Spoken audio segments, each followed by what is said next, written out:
Hey guys, so welcome to week 2 of our backend development course. Today, our demo is going to be on databases. So for the majority of the course, actually, we won't be using SQL too much.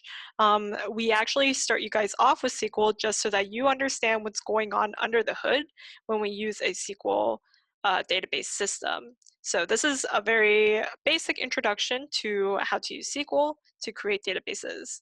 And this first part of the demo is just showing you how to set up your database, set up some tables, and add some data to your tables. All right, so first, you're going to want to install SQLite 3. We have instructions on that in our textbook. But to open it up in the command line, you can just type this SQLite 3 or SQLite. And then now we are connected to an in-memory database. So SQLite is a very lightweight it's in the name itself. It's a very lightweight database system. It will actually create databases in a file, like a .SQLite file, which is actually pretty different from how most database systems handle it. Usually it's centralized and not just like all the data stored in one file. The reason why we're using this is because it's pretty straightforward and it's great for a small application. All right, so we have our database, and now we want to create our first table. So what is the syntax to do that? SQL is generally pretty understandable. So how do we create a table? Well, we type in create table. And let's say we want to create a table for users.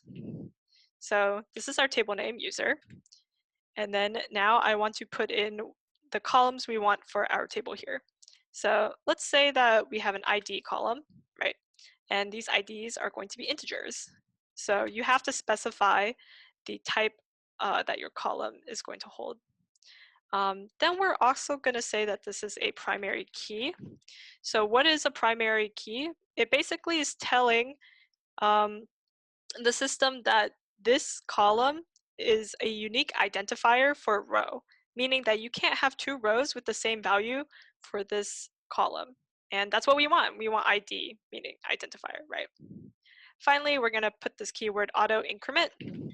That just means that we don't want to manually handle creating like the ID because that's not really something that we need to input, which should be handled by the system. So this just means whenever we're creating a new entry in our table here, you can automatically set the ID to be like 1 plus whatever the last ID was. Next, let's say the user has a name. This is the column name. Then we want it to be text, which is like a string of undefined length. And then we want to say that this is not null. So this modifier will now ensure that whenever you add a new entry to this user table, whatever you put for name, it can't be nothing. You have to put some value for name. This is important, if you want like required fields, or if you're designing your server so that you assume that each entry has like these specific qualities. Next, we want an age, which is also going to be an integer, and it's going to be not null. We want to require it. And then finally, we'll have an email. And we could use text again for the email field, right? But if we know that our email is only going to be of a certain size, like it's not going to be like 300 characters long, right? Then we can specify that this type is like car, which means like basically an array of characters. And we want to specify like maximum size 50, right? Your email can be at max 50 characters long. And then let's just close this up and finish our command with a semicolon. So now that you see no error message popped up, to make sure that this actually works, we type in tables. So this command will just list all tables you have in your database, and we see that we have a user table. Great. Let's create another example. So we can try create table fruit,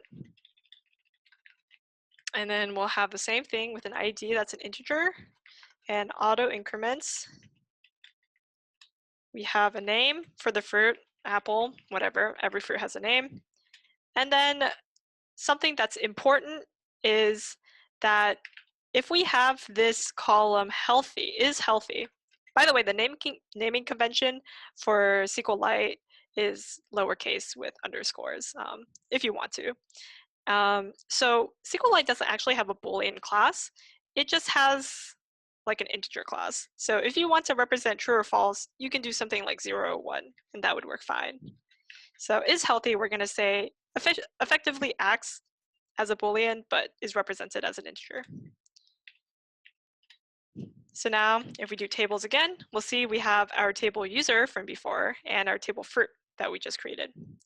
So what if you want to delete a table? What does deleting a table mean? So if you did something called drop table, what that will do is it will not only delete all of the entries in your table, it will delete the table itself, like the schema of the table. So if you do drop table fruit, you run it and then you do this dot tables again, you'll see that there's no more fruit. Goodbye fruit, we don't need you. All right, so we've created our tables, we created the schema, but now we actually need to put some data in our table here. So how do we do that? How do we insert data into a table? Again, SQLite makes it nice for us by naming it insert. So this insert will then be followed by into, and then the table name. So if you try to read this as English, insert into table user, and then whatever data we actually want to insert. So we have to specify the columns in which we are, putting information into. So in our table users, we need to specify a name, an age, and an email, right? And again, we don't have to specify ID because that is an auto-incremented column. It will automatically be filled out by the system. So insert into user, and then these columns. Now we need to specify the actual values we want to put into the columns. So let's say Alicia, who's me, my age, I'm 21, and my email, alicia@gmail.com. It's not actually that, but okay. So you have to make sure that this order is like corresponding to the order of the columns you just specified, right? Because our columns are name, age, email. So therefore, when you put in the values, it needs to be your name, your age, and your email. If we try to put email first in this parentheses, then we would end up having like a name that is alicia@gmail.com, which is wrong. So order is sensitive here. Okay, and then let's just add another one. So let's do insert into user, name, age, email, and then values again. So let's go with Elena, my co-instructor. She's 20, and let's do Elena at yahoo.com. I'm sure she doesn't have a Yahoo, but okay. So by the way, when you're executing these commands and it just goes on to a new prompt, usually it means like there was no syntactical error. So you can assume that your syntax is right there. We're going to show later in this demo how to double check that your data was inserted into the table. Okay, so another thing that you have to be wary of is, if you have any not null columns, when you insert a new row, you have to make sure that, that value is not null.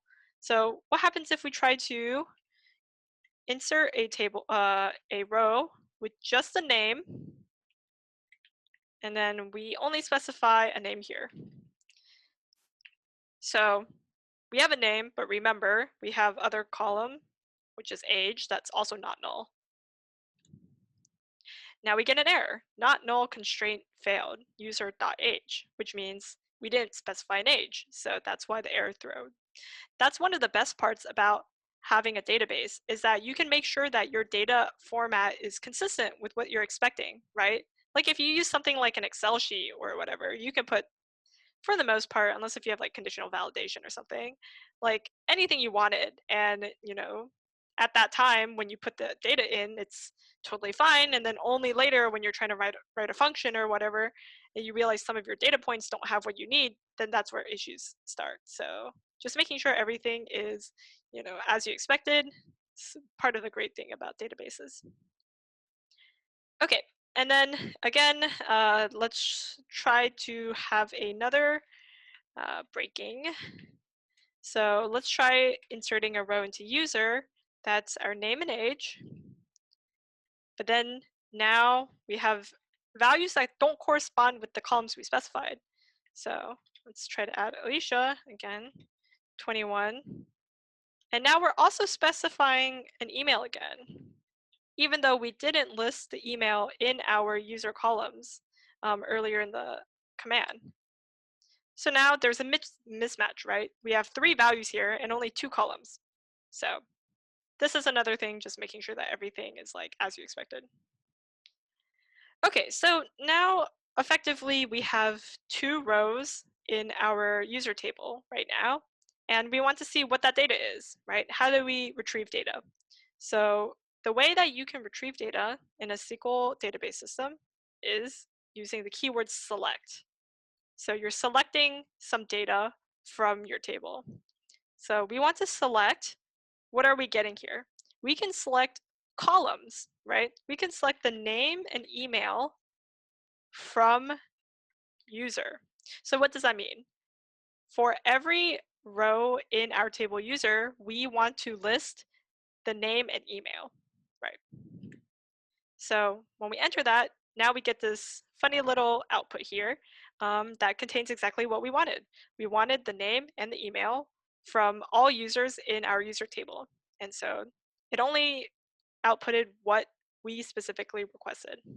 This is really, really powerful because you don't have to list everything in a table to get the information you want. It's really speedy. This way you only get information that you need. So, but if you did want to get everything from a table, you can do that very easily. You can do that with the star operator here. So select star, meaning all columns from user. Now we have everything. You see the ID at the beginning, our name, age, and email. Okay, so what if we want to do some uh, conditional selection? So I mean, let's say like we want to show, maybe we have an app and we have like an alcohol portion where you can show ads to users who are over the age of 21, right? So now we want to retrieve all the users whose age is over 21. We can do that too. So let's select the name and age from user, user being the table, and then now we use the where keyword. So the where, you can think of it as like a filtering keyword.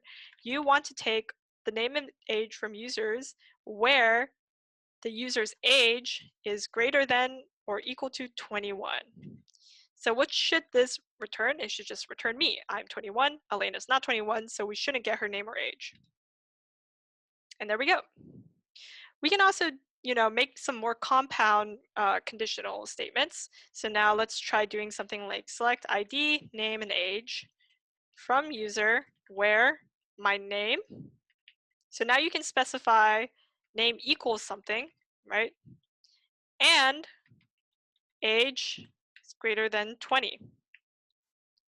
So both of these statements now have to be true for me to return something. So my name is Alicia. I am over 20. So that means both of these conditions are true. But what if I did something that's like, instead of age greater than 20, we did age less than 20? Well, now we're returning nothing because there is no entry in users where the name is Alicia and the age is less than 20. Okay, so now we want to know how to update some data we already have. What if today is my birthday and now instead of 21, I'm 22 and we need to update that? We can do that pretty easily with another self-descriptive keyword, update. So we want to update the user table and then we want to set. So setting is what's actually doing the, like what is the value we're updating something to, right? So let's set our age equals 22, where, and then now we're specifying like which entry are we trying to change here, right? We have our table that we're going to make an update in. We have what change specifically we're going to make. We're going to set the age to 22, and now we need to know which entry to do that to. So let's say we can do something where name equals Alicia. So this should change my age to 22. So select all from users. Oh, sorry, select all from user. And by the way, these keywords I've been writing in all caps don't actually have to be in all caps, but it makes it more readable if you do it that way. Okay, so you see now that my row, alicia@gmail.com, I am now 22. There's also another way to set things for the conditional. So instead of name equals Alicia, what most of the time you're going to be doing, you're going to be setting it by a certain ID. So we want to do where ID equals 1 here, because sometimes like this data can be kind of funky. You know, there might be like multiple people named Alicia. Like, we're not requiring that everyone's name is unique, but we do know that IDs are always going to be unique. So if you need to change one specific thing, right, or a couple of very specific entries, then using ID is the best way to do it, and I would highly recommend you try to do that. So let's say it's my birthday again, and now I'm 23.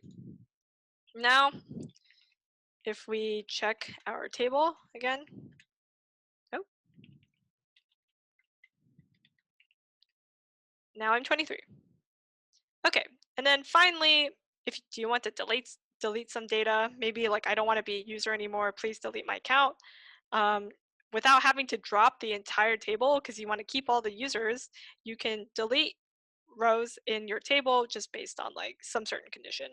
So this would be delete from table user, and then again another conditional where, let's say, name equals Alicia.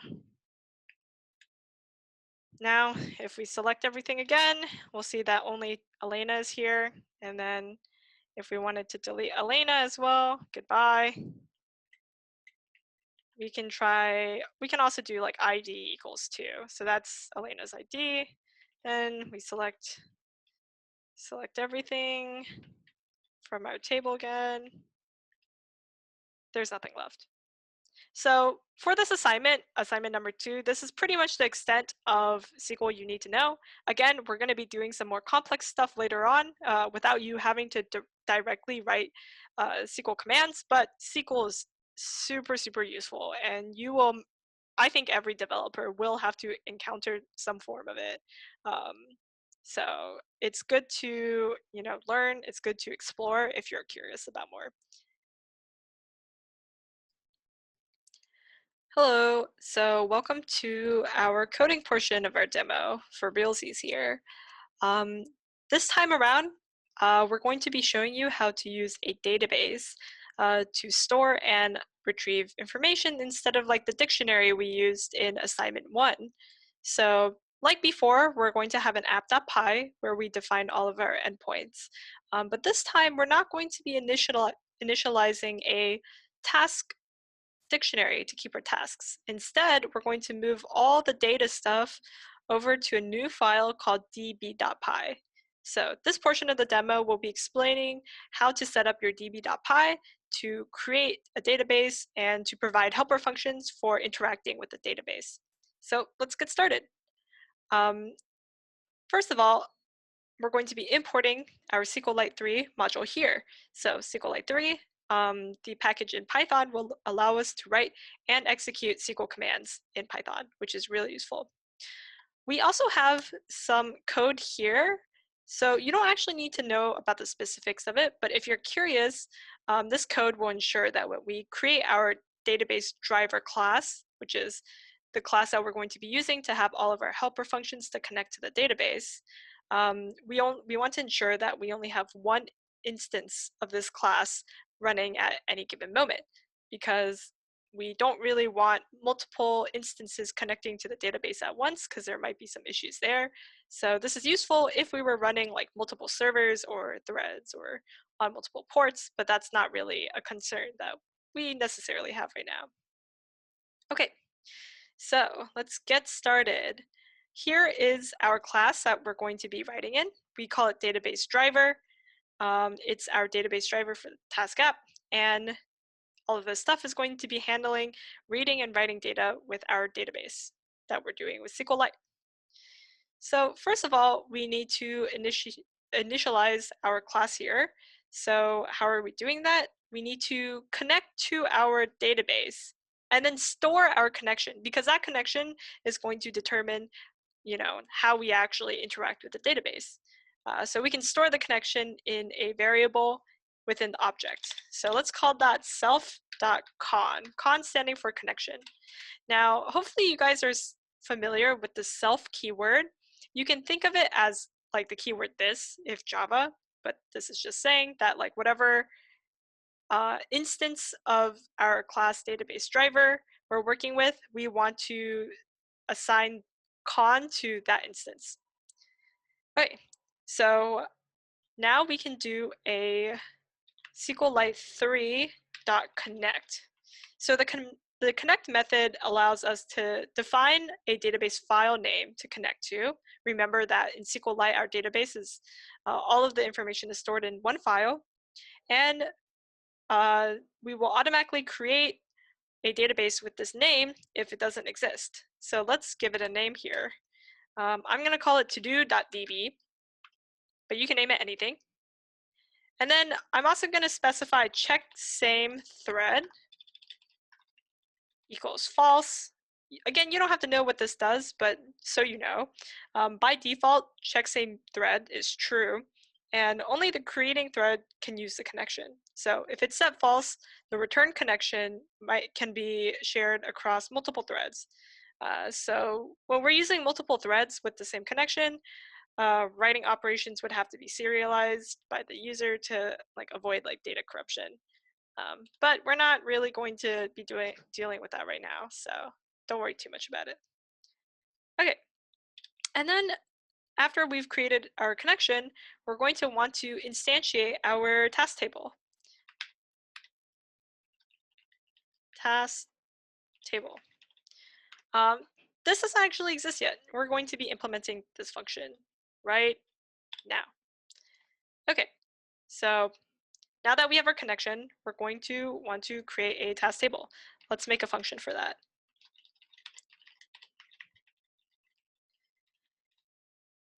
Okay, so given our connection to our database self.con, we can execute a SQL command using self.con.execute.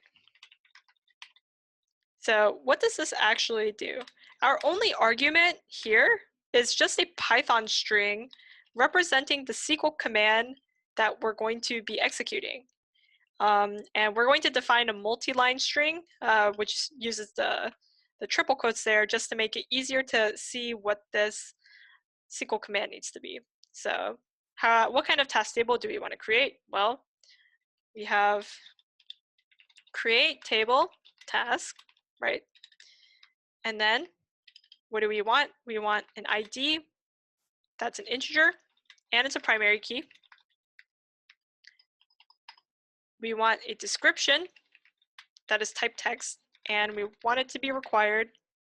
Okay, and we're also going to want to add a done column here. It's going to be an integer because SQLite doesn't have a native Boolean type. It's either going to be 0 or 1, and then we can say not null. And then make sure that there's no trailing comma there. Okay, so we have our create task table. We're going to add one more wrapper statement. So we're going to do a try except. Why are we doing that? It's because if anything happens, like an unexpected error occurs, we want to catch that exception as E, right? So if we have some exception that arises, we're just going to print it. Otherwise, it's going to give us a really funky SQLite error and not a Python error. And then we're going to be like, oh, I have no idea what's going on. So let's just make sure we see what's going on here. Okay. And then just to cover some more basic SQL commands, let's make another function. How about delete task table? So this is deleting the entire table itself. How are we going to do this? So again, we're going to use self.con.execute as a SQL command, and we're going to do drop table if it exists, right? Task. So remember, we named our table task up here in create task table. So we're going to drop the table if it exists task. Excellent. So what is the first thing we want to implement here for our table? After we've created the task table, we probably also want to know how to get all the information, all the tasks from the task table. So let's do that. Get all tasks self. Okay, so we're going to want to execute our first query on our task table. And because we want to store the result of our query, we're going to create a new variable where the query results are stored. So let's do cursor equals self.con.execute, and then we're going to execute the SQL command to select everything from task. Now, what is a cursor? So I named this variable cursor because it's kind of like if we're dragging our cursor over like a Google or Excel sheet, right? So this cursor variable here, this cursor grab, can be thought of as like a 2D array representing rows and columns. The items in the row lists are also in the same order as the columns defined. So let's go ahead and make this list here tasks. So we need to get the information in cursor and format it in a way that we can, like retrieve like a dictionary, right? We need like a list of dictionaries. And the dictionaries will look pretty similar to our previous task dictionaries. So how are we going to format the information in cursor into the information we want in tasks? We can just iterate through each row in cursor, right? So for each row in cursor, now you're going to have a list with like each value for the columns.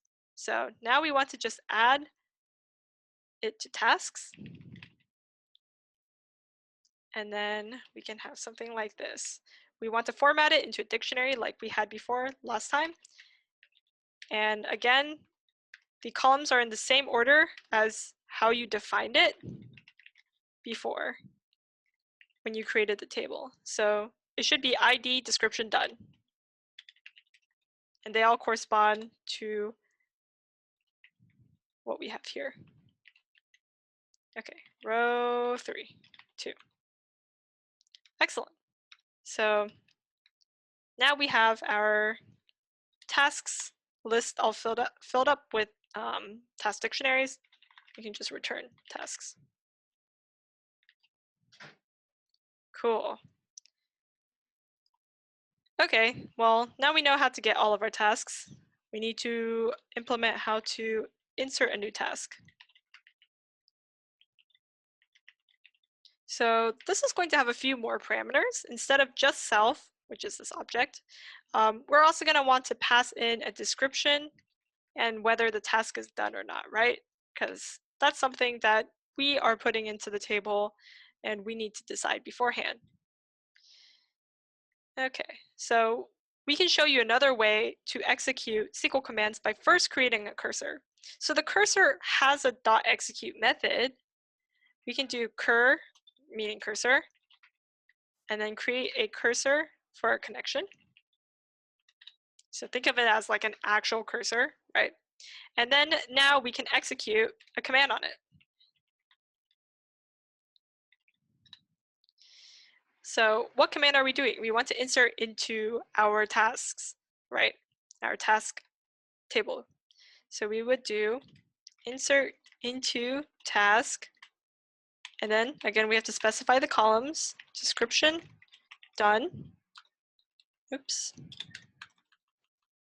and then our values. So we don't know what these values are going to be yet, right? We're going to put placeholders for them because this string right here is like a SQL command.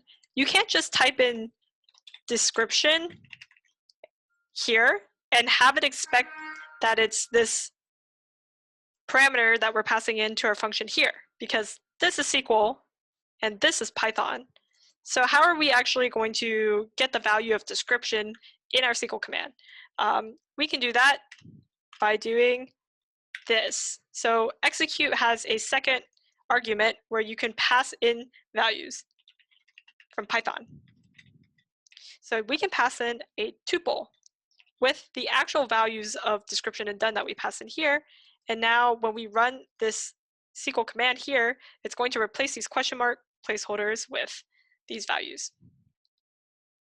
So we've executed, and then now we've committed, we need to commit the changes, meaning that we need to save our changes, right?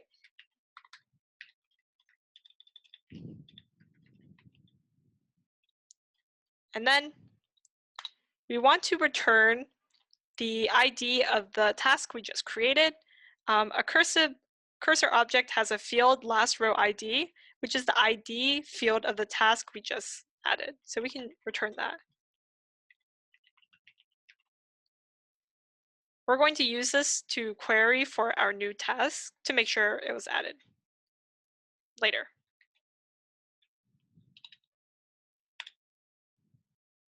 Okay, now we have our get all tasks here, but we also probably want to get a task, a specific task, right? Get a task by ID. So let's do this. And now we're going to want to pass in the ID. Okay, so let's again create a new cursor. I'll just call it, I'll call it cursor. And then execute a new command. We're going to select all from task where the ID equals something, and then pass in what the ID is. So this is a little tricky. Make sure that when you're creating a single element tuple, it's not just the element wrapped in parentheses. Python would just think it's like just the parentheses, right? To specify that it's specifically a tuple, you want to put a comma following the ID. This is very important and will definitely cause bugs in your program if you forget that. Then we're going to, once we've gotten our cursor with all the data in it, we can iterate for each row in cursor. And now we are going to want to format our return as a dictionary again, right? So we have our ID, which is row 1, or sorry, row 0, our description, which is row 1, and then done, row 2. And remember that it's saved, so our done, like is done or is not done, is saved as an integer right now because it's SQLite. If we wanted to return as a Boolean, we can just typecast it to a Boolean, right? So if it's 0, it's going to turn to false, and if it's 1, it's going to turn to true. We can actually do the same up here.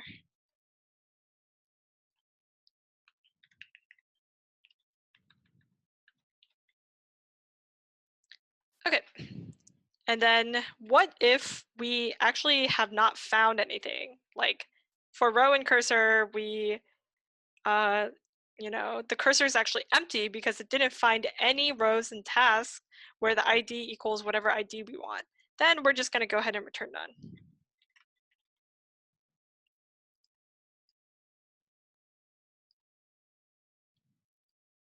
All right, next let's do an update task by ID. This is pretty straightforward, I would say. Hopefully, I'll give you a second to pause if you want to try it yourself, but if not, let's just continue. We can just go ahead and execute without creating a new cursor if we don't want to. So we'll have update task, and then we want to set the description to something and done to something where the ID matches our ID. Okay, and then what are we going to pass in? We have 3 question marks. That means we have 3 parameters. We need to create a tuple with 3 elements in it, being description, because that's first, then done, then ID. And then now we want to save it.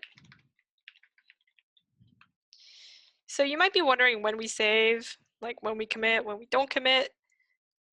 Doing things like changing the data within a table, you're going to have to commit that. So if you update a row, insert a new row, delete a row, you'll need to commit. If you do something like dropping a table or just like retrieving information with like a select whatever, that doesn't need to commit. Okay, so we have our update task by ID, and then finally, the last one I'll show you is delete task by ID, very similar to the above. We're gonna do self.con.execute because we don't really need a cursor right now. And then delete from task where ID equals blah. And then again, oh, let me put a comma here. We're going to have our ID tuple, single element. Now we've executed, let's save it. Great. And the last thing we're gonna add here, and this should actually be included in your starter code, but remember that singleton class we had up there before that made sure that we only have one database driver at a time? We're just gonna run that on our database driver to make sure that we're not having duplicates here.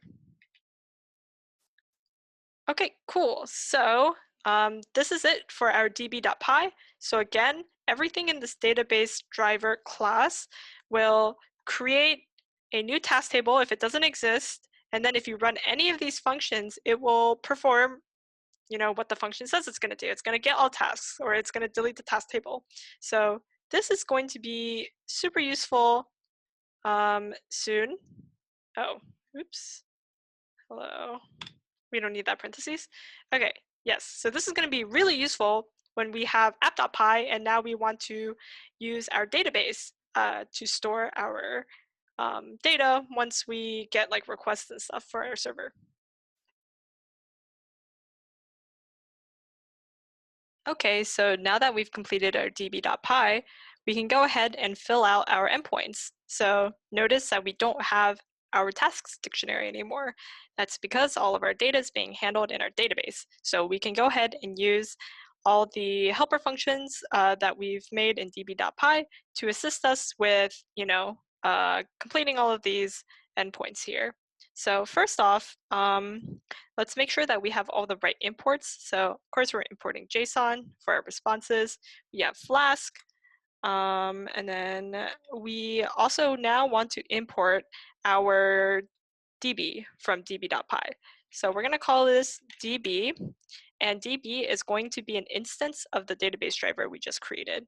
So now we're going to do db dot, okay, and let me also import this here. So we're going to say import db. What is db here? I know we've been saying db a lot. This specifically is referring to our db.py file. So if this was named like database.py, we would do import database.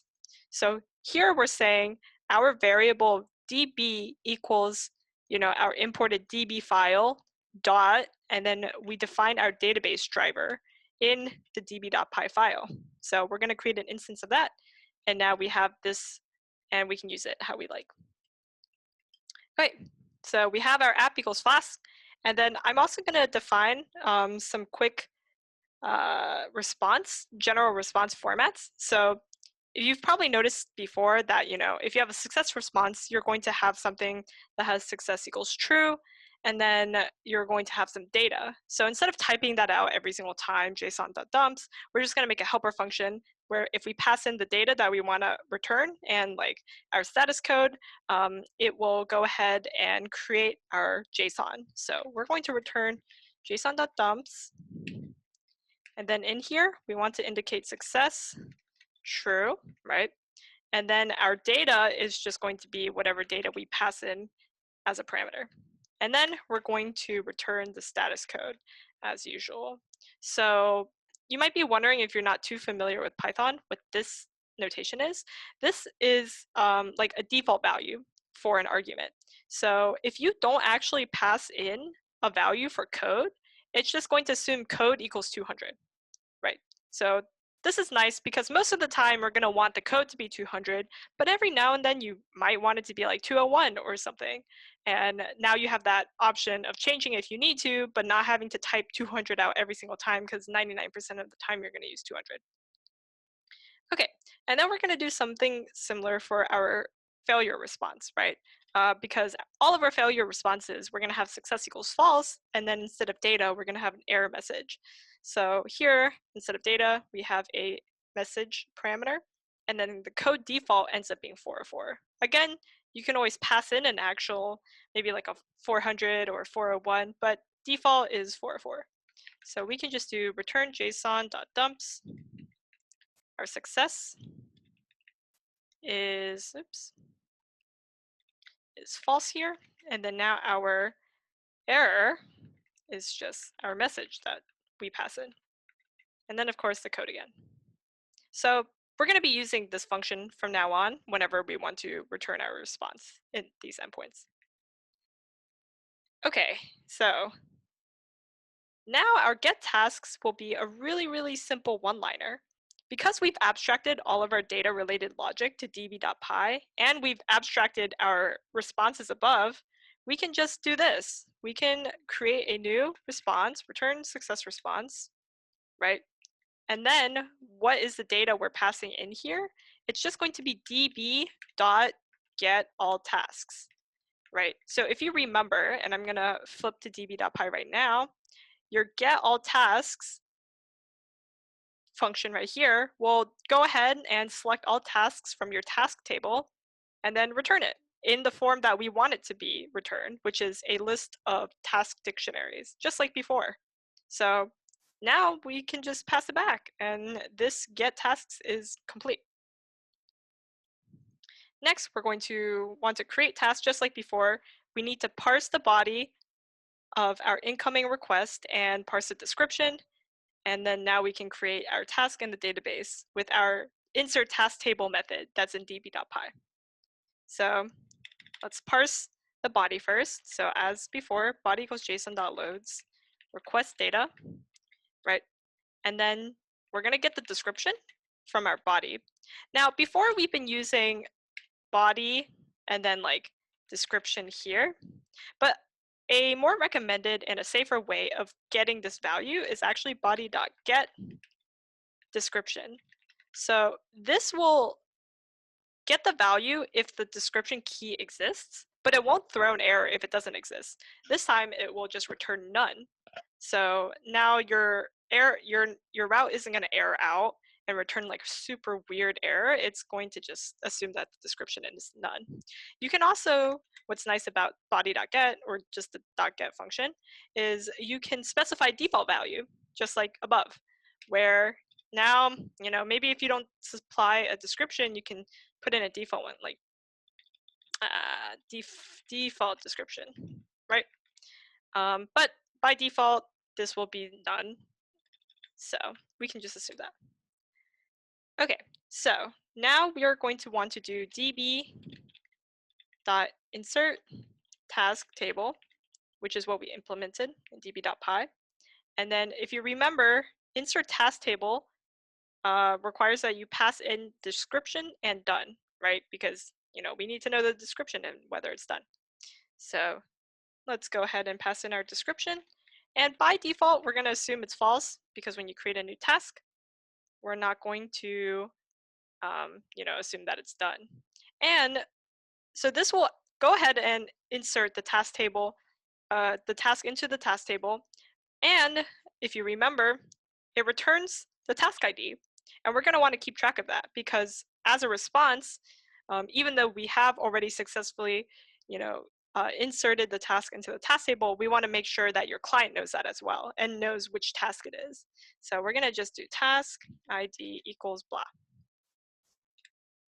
And then now we will go ahead and make sure that the task was created successfully, right? So what we're going to do is we're going to take the task ID that we just received from db.py, and then we're going to grab the task at that ID. So this is sort of like a sanity check where this line is saying, hey, we're going to insert a task into the table. And then this is saying, well, okay, now we've actually checked that the task is in the table. And then if it's not for some reason, so if the task we retrieved is not none, which means it exists, we can return a success. So we're going to return the task, which is our dictionary, right? And then a 201 code, which is good. However, if the task is none, which is, outside of this if statement, then we're going to return a failure. So we're going to say something went wrong while creating task. Excellent. Let's go ahead and test this out. So I'm going to run my Python app here. And then I'm going to go to Postman. I already have my get tasks thing up here. I'm going to make a request. And we see that currently there's no data. That's correct because I haven't made anything yet. And you know that the database is created because the moment you instantiate db here, like db.database driver, it's going to go to the init function here, and we create the task table. And it created it successfully because you know that no exception was printed during the creation process. So we have our connection, all good to go. All right, let's try creating a task. So I have this post tasks, and then we have a description, right?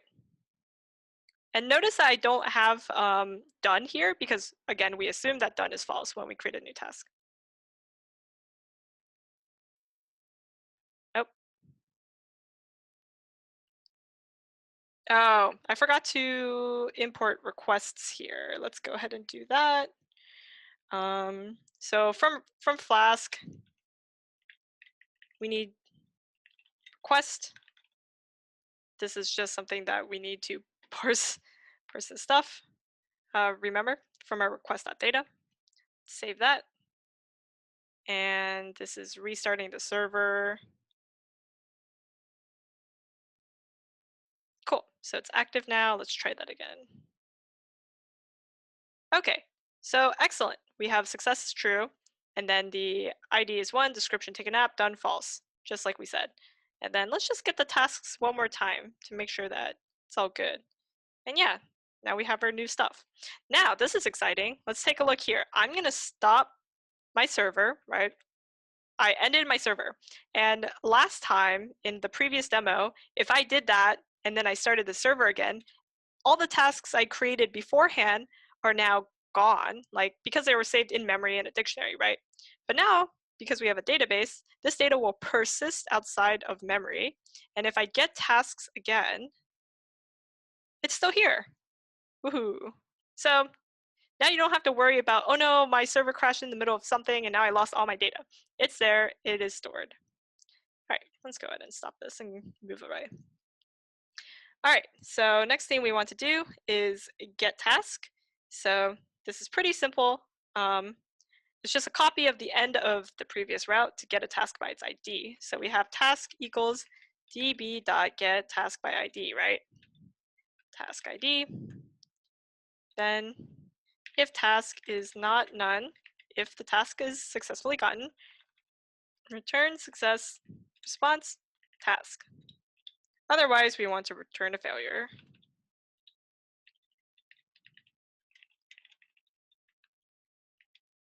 Okay. So let's make sure that works. So let's get a task. And then let's say ID 1.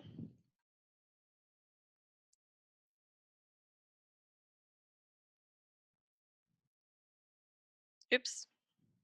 So let's get a task. Tasks with ID 1. And here we go. We've gotten it. Now, if we try to get a task with ID 2, which doesn't exist yet, task not found. Perfect. All right. Now let's get to update task.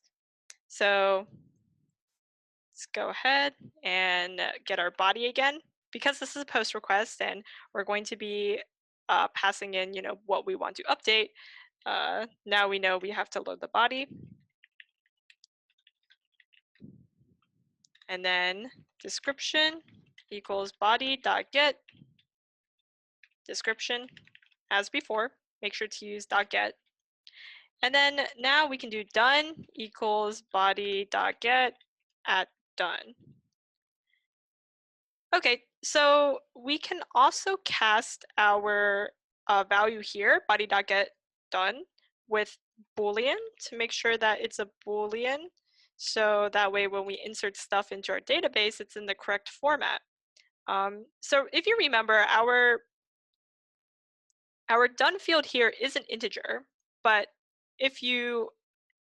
so Python is pretty smart, and it's like, okay, if you have a table with one column that's an integer and you're passing in a Boolean, it's going to automatically just like convert it to 0 or 1. So it makes sense within SQLite.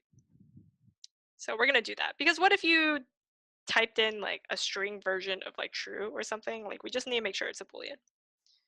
Okay, and then now we can use our handy dandy update task by ID function that we implemented earlier with the task ID, description, and done. Okay, so we've updated it, and now we want to make sure that that task exists and it's updated. So let's do task equals db.get task by ID. This is task ID of what we updated. And then again, if task is not none, return success. Otherwise, return failure response.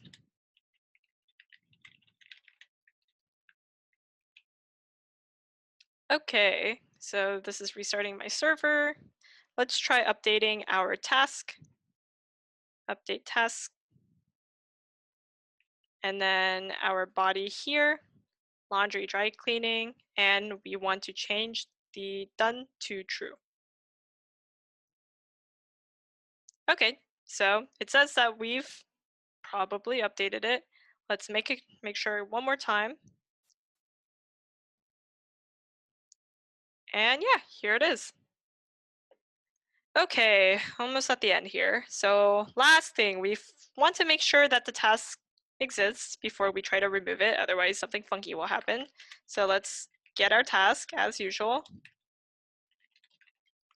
Then, if the task actually exists, we can go ahead and delete it. So db.delete task by ID. Otherwise, let's return a success response here after you've deleted it. And we're going to return the contents of the task you just deleted. This might seem a little maybe unintuitive because you're like, I just deleted it. Like, I don't care what's in it anymore, obviously. But oftentimes it's pretty helpful to have a sanity check and make sure, like, okay, that is what I wanted to delete, right? Like, I have record of what I'm deleting besides just the task ID I sent in. Okay, so if the task couldn't be found, then as always, failure response.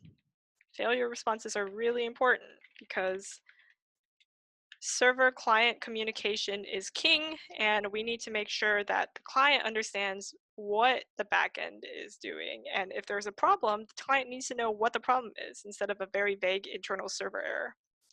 Okay, so let's try deleting our task. So our task is ID 1.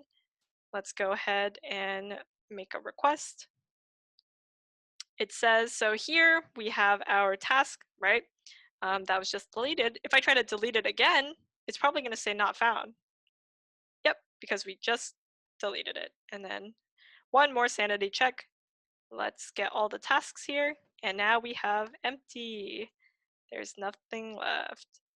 Okay, so hopefully this was helpful to everybody as to how app.py interacts with db.py, and good luck on the assignment.